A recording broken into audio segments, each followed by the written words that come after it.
무소유, 법정. 나는 가난한 탁발승이요. 내가 가진 거라고는 물레와 교도소에서 쓰던 밥그릇과 염소젓 한 깡통, 허름한 담요 6장, 수건, 그리고 대단치도 않은 평판, 이것뿐이요.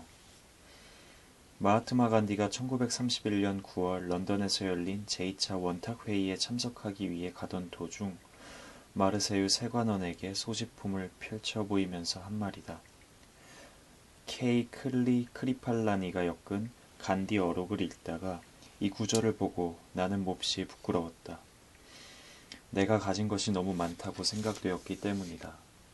적어도 지금의 내 분수로는 그렇다. 사실 이 세상에 처음 태어날 때 나는 아무것도 갖고 오지 않았었다.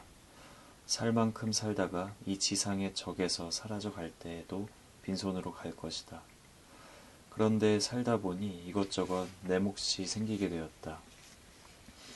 물론 일상에 소용되는 물건들이라고 할 수도 있다.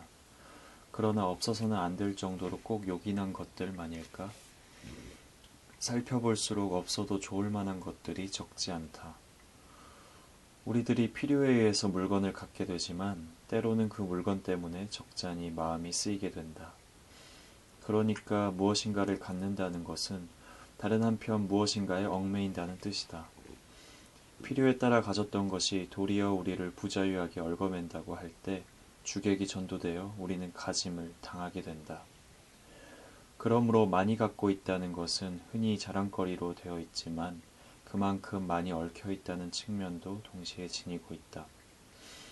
나는 지난해 여름까지 난초 2분을 정성스레 정말 정성을 다해 길렀었다. 3년 전 거처를 지금의 달의 헌으로 옮겨왔을 때 어떤 스님이 우리 방으로 보내준 것이다. 혼자 사는 거처라 살아있는 생물이라고는 나하고 그 애들 뿐이었다. 그 애들을 위해 관계서적을 구해다 읽었고 그 애들의 건강을 위해 하이포넥스인가 하는 비료를 구해오기도 했었다. 여름철이면 서늘한 그늘을 찾아 자리로 옮겨주어야 했고 겨울에는 그 애들을 위해 실내 온도를 내리곤 했다. 이런 정성을 일찍이 부모에게 바쳤더라면 아마 효자 소리를 듣고도 남았을 것이다. 이렇듯 애지중지 가꾼 보람으로 이른 봄이면 은은한 향기와 함께 연두빛 꽃을 피워 나를 설레게 했고 잎은 초승달처럼 항시 청청했었다. 우리 달의 헌을 찾아온 사람마다 싱싱한 난초를 보고 한결같이 좋아라 했다. 지난해 여름 장마가 갠 어느 날 봉선사로 운허노사를 뵈러 간 일이 있었다. 한낮이 되자 장마에 갇혔던 햇볕이 눈부시게 쏟아져 내리고 앞 개울물 소리에 어울려 숲속에서는 매미들이 있는 대로 목청을 돋구었다. 아차! 이때서야 문득 생각이 난 것이다. 난초를 뜰에 내놓은 채 온 것이다. 모처럼 보인 찬란한 햇볕이 돌연 원망스러워졌다. 뜨거운 햇볕에 늘어져 있을 난초잎이 눈에 아른거려 더 지체할 수가 없었다. 허둥지둥 그 길로 돌아왔다.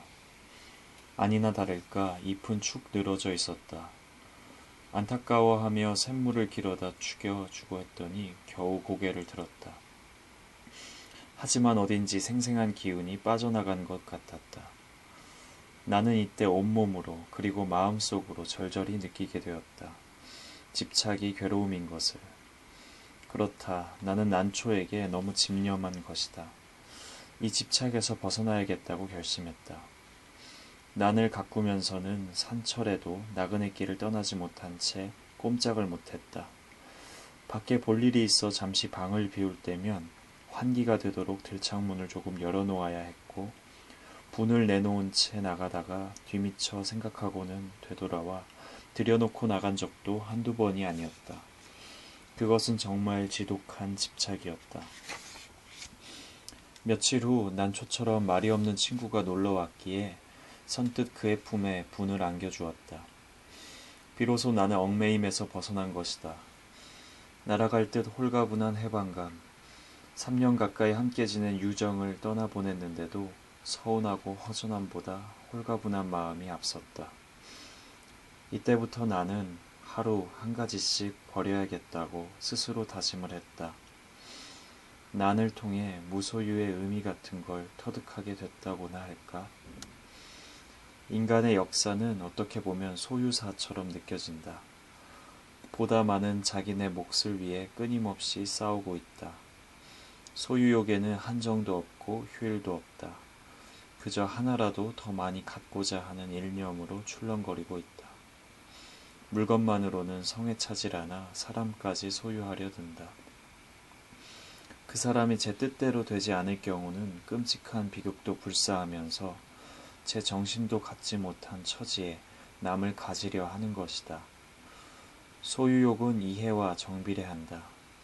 그것은 개인뿐 아니라 국가 간의 관계도 마찬가지다. 어제의 맹방들이 오늘에는 맞서게 되는가 하면 서로 으르렁대던 나라끼리 친선사절을 교환하는 사례를 우리는 얼마든지 보고 있다. 그것은 오로지 소유의 바탕을 둔 이해관계 때문이다. 만약 인간의 역사가 소유사에서 무소유사로 그 방향을 바꾼다면 어떻게 될까? 아마 싸우는 일은 거의 없을 것이다. 주지 못해 싸운다는 말은 듣지 못했다. 간디는 또 이런 말도 하고 있다. 내게는 소유가 범죄처럼 생각된다. 그가 무엇인가를 갖는다면 같은 물건을 갖고자 하는 사람들이 똑같이 가질 수 있을 때 하나한다는 것. 그러나 그것은 거의 불가능한 일이므로 자기 소유에 대해서 범죄처럼 자책하지 않을 수 없다는 것이다. 우리들의 소유관념이 때로는 우리들의 눈을 멀게 한다. 그래서 자기의 분수까지도 돌볼 새 없이 들뜬다. 그러나 우리는 언젠가 한 번은 빈손으로 돌아갈 것이다. 내 이 육신마저 버리고 홀홀이 떠나갈 것이다. 하고 많은 물량일지라도 우리를 어떻게 하지 못할 것이다.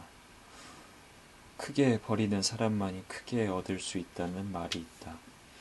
물건으로 인해 마음을 상하고 있는 사람들에게는 한 번쯤 생각해 볼 말씀이다. 아무것도 갖지 않을 때 비로소 온 세상을 갖게 된다는 것은 무소유의 또 다른 의미이다.